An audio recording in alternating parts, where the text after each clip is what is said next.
So hello and welcome back to my channel that is economic Pathshala by doctor Ananya. आज हम बात करने वाले हैं about the economic current affairs for the month of June, that is 22 of June to 28 of June.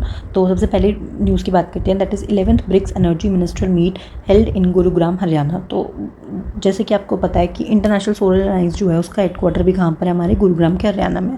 तो वहाँ से आप याद रख सकते हैं कि एनर्जी मीटिंग जो है वो कहाँ पर हुई है, गुरुग्राम के हरियाणा में। इसकी थीम क्या थी, that is energy for all, ये आपको याद रखनी है। 11th मीटिंग थी और इसके लिए जो है इसकी मीटिंग के टाइम पर लॉन्च किया गया था किसको, that is the BRICS digital centre of excellence for smart grids and energy storage. तो बस यही था आपको, इसमें बाकी आपको याद नहीं रखना है क्योंकि डिफरेंट मीटिंग्स होंगी। जैसे आपको मैंने बताया था ब्रिक्स की 18th जो समिट हो रही है वो इंडिया होस्ट कर रहा है, तो उससे रिलेटेड जितनी भी डिफरेंट समिट्स हैं वो इंडिया ही होस्ट कर रहा है डिफरेंट प्लेसेस पे। अब इसके बाद हम बात करते हैं कि ब्रिक्स की जो NSA है, that is national security adviser meet जो है वो न्यू दिल्ली में हो रही है amid the tensions west Asia tension. तो आपको पता ही है जो हमारा स्टेट ऑफ हॉर्मस को ब्लॉक कर रखा है due to Iran Israel and USA war की वजह से। तो उसकी 16th ब्रिक्स NSA मीटिंग कहाँ पर हुई, न्यू दिल्ली में, और जो हमारे नेशनल सिक्योरिटी एडवाइजर हैं अजीत डोभाल ने इसको होस्ट किया था। तो आई होप इतना समझ में आ गया होगा, मैंने बता दिया क्योंकि क्या प्रॉब्लम चल रही है उसके रिलेटेड, ठीक है।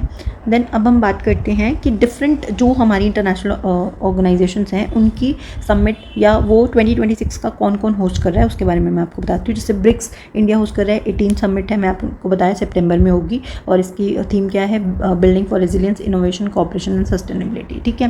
देन G7 की बात करते हैं तो फ्रांस होस्ट करेगा, ये मैं आपको बढ़ा चुकी हूँ, 16 to 17 ऑफ जून को ये हो चुकी है इवान में, ठीक है, जहाँ पे मोदी जी भी गए थे। और थीम इसकी इंपॉर्टेंट नहीं है। G20 USA मियामी में होस्ट करेगा, मियामी के यानी कि USA के 250 ईयर्स हो रहे हैं, तो उसको सेलिब्रेट करने के लिए जो है वो समिट को होस्ट कर रहे हैं दिसंबर 2026 में। अब SCO की बात करें तो किर्गिस्तान होस्ट करेगा, इसके बारे में हमने लास्ट जो वीक वाली मैंने अपलोड की थी उसमें भी आपको बताया था। देन उसके बाद आता है APEC, that is Asia Pacific economic council, cooperation sorry गलती से काउंसिल निकल गया मेरे मुंह से। तो ये कौन होस्ट करेगा, चाइना होस्ट करेगा 2026 की। Moving on to the next slide, ASEAN जो है वो फिलीपींस होस्ट करेगा, इसके बारे में भी हम पढ़ चुके हैं। 48 और 49 समिट जो है वो कौन होस्ट कर रहा है, फिलीपींस है दोनों समिट के लिए, ठीक है। तो ये मई में होगी और ये नवंबर में होने वाली है। देन WTO की जो है वो कैमरून जो है वो होस्ट करेगा 14th मिनिस्ट्रल मीटिंग जो है वो जो MC14 है उसको वो होनी थी मार्च 26 से 30 में याओंडे में, जो हो चुकी है, ठीक है। देन अफ्रीकन यूनियन की बात करते हैं, इसका 39th सेशन जो है वो कौन होस्ट करने वाला था, अदीस अबाबा, ठीक है। तो ये सारी चीज़ें आपको पता होनी चाहिए। अब आपका काम क्या है, तो अब हम बात करते हैं कि कौन कौन सी ब्रिक्स की मीटिंग्स कहाँ हुई है। जैसे एग्रीकल्चर वालों की इंदौर में, एम्प्लॉयमेंट की Thiruvananthapuram, health New Delhi, foreign affairs New Delhi, tourism working group की वर्चुअल, ये सब मैं आपको ऑलरेडी पढ़ा चुकी हूँ। बाकी दो आप ऐड ऑन करके पूरा टेबल बन जाएगा, बट आपको याद नहीं रखना है, मेन आपको याद रखना है ब्रिक्स जो है वो, उसके बारे में मैंने आपको बताया। जैसे कि 18th ब्रिक्स समिट की प्रेसिडेंसी कौन कर रहा है, इंडिया कर रहा है, 4th टाइम चेयर कर रहा है। इससे पहले इंडिया 2012 में, 16 में, 21 में और 26 में कर चुका है 4th, 8th, 13th और 18th समिट, ठीक है। तो 4, 8, 12, 16 उसकी बजाय है 4, 8, 13, 18, ठीक है। तो ये याद है रखना है आपको। 20 ईयर्स जो है ब्रिक्स के हो गए हैं। थीम क्या है, building for resilience, innovation, cooperation and sustainability. BRICS जो है अपने फुल फॉर्म में ही ये बना है।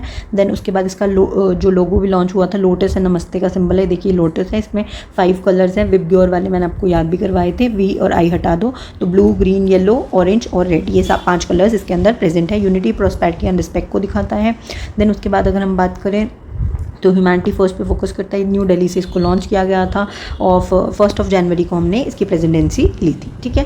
देन ब्रिक्स के बारे में अगर हम बात करें तो फॉर्म हुआ था 2009 में, ठीक है, रशिया में फाउंड हुआ था। टर्म कॉइन किया था जिम ओनील ने। फर्स्ट मीटिंग 2009 में ही हुई थी। 2010 में साउथ अफ्रीका को ऐड किया गया था, पहले ब्रिक था फिर ब्रिक्स हो गया 2010 में। अब न्यू कंट्रीज जो है वो है 2 E, 2 I और 1 U, AEIOU होता है ना, तो इस तरीके से U है, U से क्या हो गया UAE, I से हो गया ईरान और इंडोनेशिया, ई से हो गया इजिप्ट और इथोपिया। तो आई होप आपको ये याद हो गए होंगे। देन बात करें नेक्स्ट न्यूज़ की, MoSPI prepares to launch the index of services in जुलाई।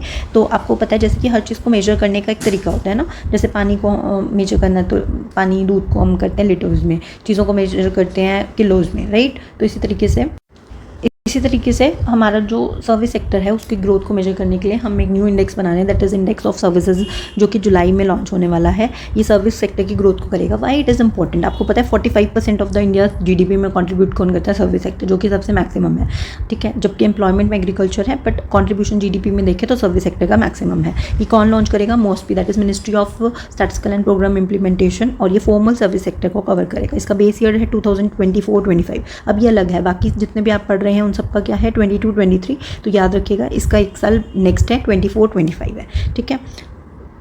अब ये इंडेक्स जो है वो रिलीज़ होगा 15th ऑफ नेक्स्ट मंथ, यानी कि अगले महीने की 15th को आ जाएगा, और हर महीने फिर ये रिलीज़ होगा 29th को।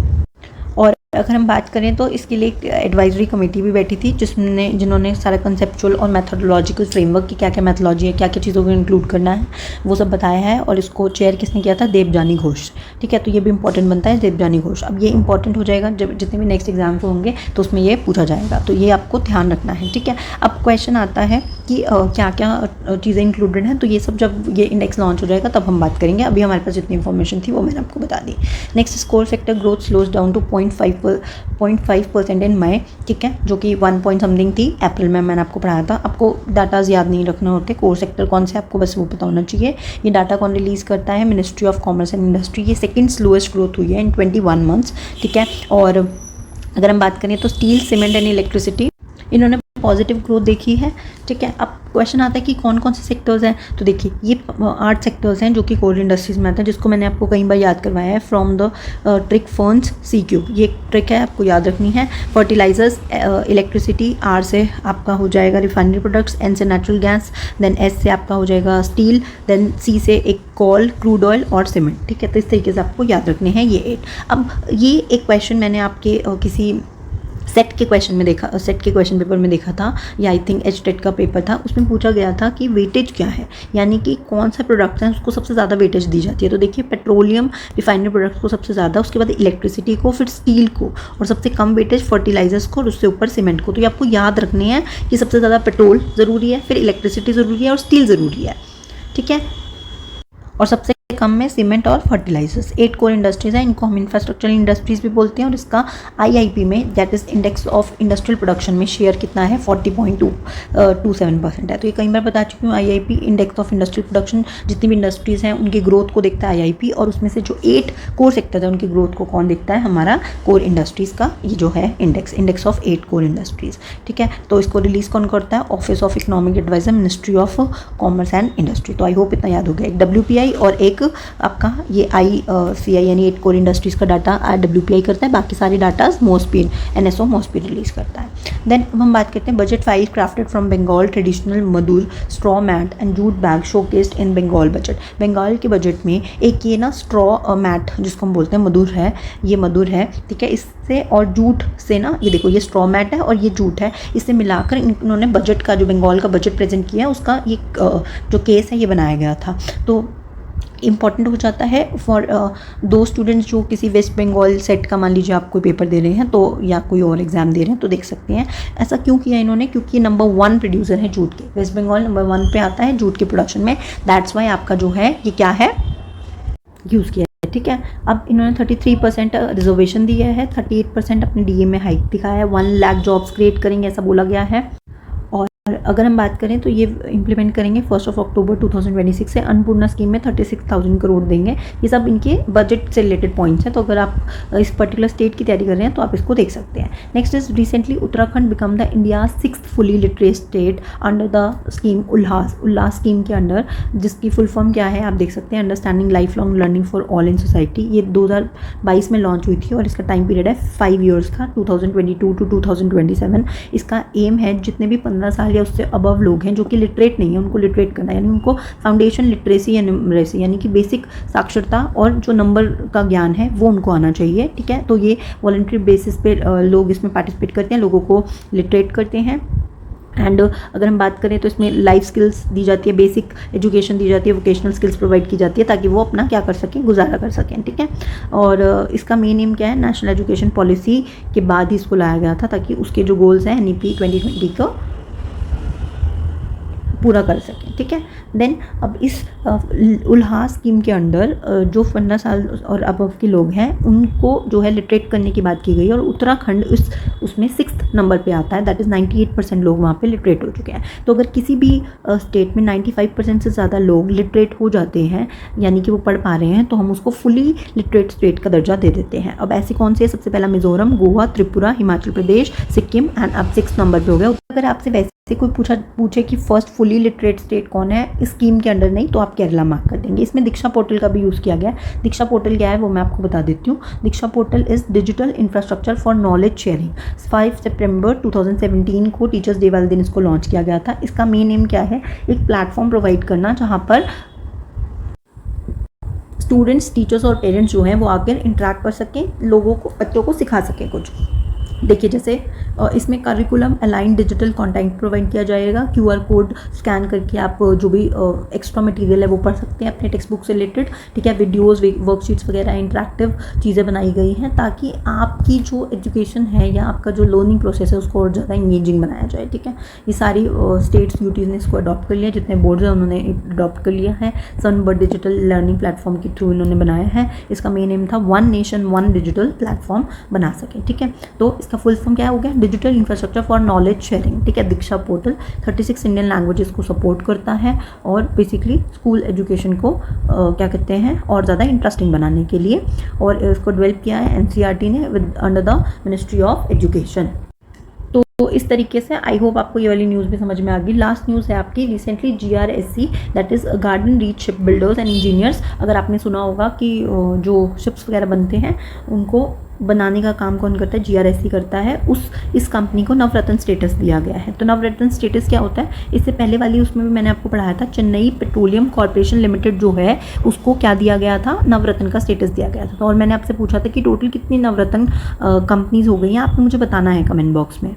एंड आप में से किसी ने भी इसका रिप्लाई नहीं किया था, which is very disheartening for me. अगर एज अ कंटेंट क्रिएटर मैं आपको कोई चीज़ प्रोवाइड करा रही हूँ और आपको लगता है वो यूज़फुल है तो एटलीस्ट आप कमेंट कीजिए नीचे। मैं नहीं कहती, मैं आपको बार बार किसी भी वीडियो में आपने नहीं सुना होगा मैंने कभी आपको कहा हो कि आप मेरे चैनल को लाइक कीजिए, शेयर कीजिए, सब्सक्राइब कीजिए, नहीं बोला मैंने, बिकॉज आई नो जिसको ज़रूरत होगी वो खुद उस चीज़ को सब्सक्राइब करेगा और पढ़ेगा, ठीक है। बस मेरा मेन एम है कि जो भी मैं कॉन्टेंट प्रोवाइड करी हूँ वो आप सब तक पहुँचे, आप उसको पढ़ें, आपके लिए वो यूज़फुल हो। तो एटलीस्ट इतना एफर्ट कीजिए कि जो होमवर्क देती हो एटलीस्ट वो करिए, क्योंकि उससे आपकी नॉलेज बढ़ेगी, उससे मेरे को कोई फ़ायदा नहीं होगा, ठीक है। तो प्लीज़ इस चीज़ को आप समझिए। अब वापस आते हैं कंटेंट पे। तो 26 जो बनी थी Navratna company, that is solar energy corporation of India. 27 थी नुमालीगढ़ रिफाइनरी। 28 थी CPCL, that is Chennai petroleum corporation limited, जो अभी मैंने आपको पढ़ाई थी। और उससे बाद अब जो है latest GRSE, that is garden reach ship builders, 29 number की बनी है नवरत्न, ठीक है। इसको स्टेटस किसने दिया? Ministry of finance under department of public enterprises. Okay, so हम बात कर रहे थे। अब नेक्स्ट न्यूज़ जो थी, जो मैंने एक बार आपको पहले भी पढ़ाई थी, वो थी फेब में डिफेंस मिनिस्ट्री ने जो मिनी रत्न कैटेगरी 1 दी थी यांत्रा इंडिया लिमिटेड को। ये मैंने आपको पढ़ाया था, तो मैंने सोचा इससे रिलेटेड न्यूज़ है तो ये आपको रिवाइज़ करवा दूँ।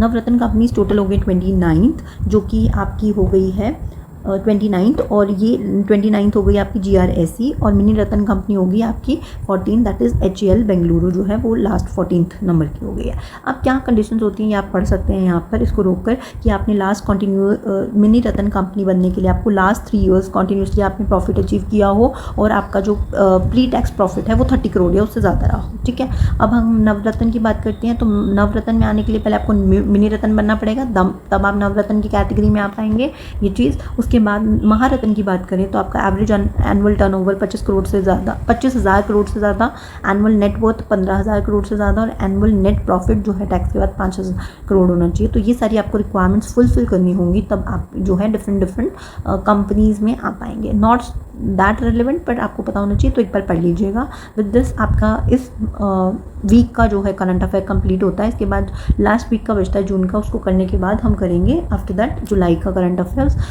इस पूरे उसकी टिल जनवरी टू जून की मैं आपको PDF प्रोवाइड करा दूंगी मेरे टेलीग्राम चैनल पे, that is economic Pathshala by doctor Ananya. और वहाँ पे मैं बहुत सारी अपडेट्स आपको देती रहती हूँ, अपनी जो PDFs है वो भी प्रोवाइड कराती हूँ, तो उसको भी आप ज्वाइन कीजिए फॉर योर ओन बेनिफिट।